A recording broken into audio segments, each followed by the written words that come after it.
Tired of dealing with annoying flies, fruit flies, and gnats in your home? The Zevo Flying Insect Trap is your ultimate solution. Don't wait. Check out the link in the video description now to get your Zevo Flying Insect Trap on Amazon and enjoy a bug-free home today. Outspoken academic Kathleen Stock has blasted the medical profession for experimenting on teenagers by giving them hormones and allowing them to undergo gender reassignment surgery. The gender-critical professor, who resigned from her role at the University of Sussex in 2021 after a huge backlash over her comments on transgender rights, has called for people to be in their 20s at least before undergoing procedures. Professor Stock described adolescent concerns over gender identity as often occurring during a playful phase, and said people should receive a lot of counseling before making any firm decisions. The feminist, who worked at the university for 18 years, made headlines after opposing proposals for self-identification but has always denied being transphobic. Speaking on the Rosebud podcast, Professor Stock said society had made it more common for children to raise questions over their identity, but that didn't necessarily mean they were transgender.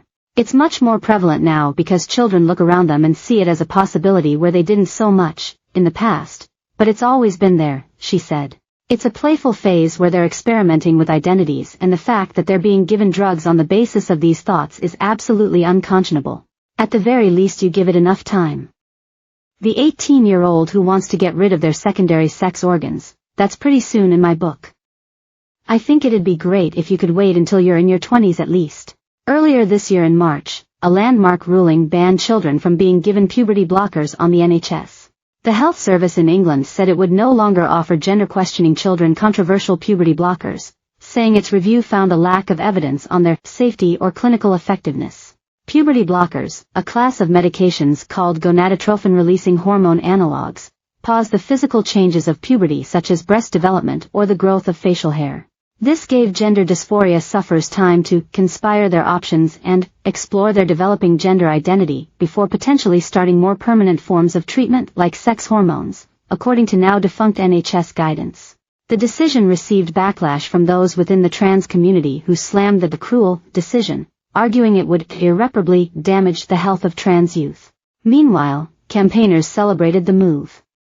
One ex-patient given the powerful drugs as a child said it was insane that kids were ever allowed to take them. Professor Stock also previously condemned proposals to ban conversion therapy and said it would rob people of the chance to think again.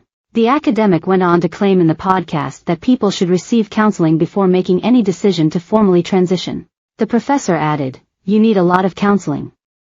You certainly don't need 1 or 2 half-hour appointments in a gender clinic before you're given testosterone or an appointment with a surgeon. You need to seriously think about this." Professor Stock was forced to leave her role at the University of Sussex after she was hounded for saying biological males cannot be women. Last year, she was invited to Oxford University to speak the 200-year-old debating society on the issue. Upon her arrival, hundreds of demonstrators chanted and played loud music to try to drown out the academic. When inside the chamber her address was crashed by anti-royal trans activist Riz Posnet, who glued themselves to the floor as others ranted about no more dead trans kids. She later revealed that she was bundled into a broom cupboard by security on campus ahead of her speech.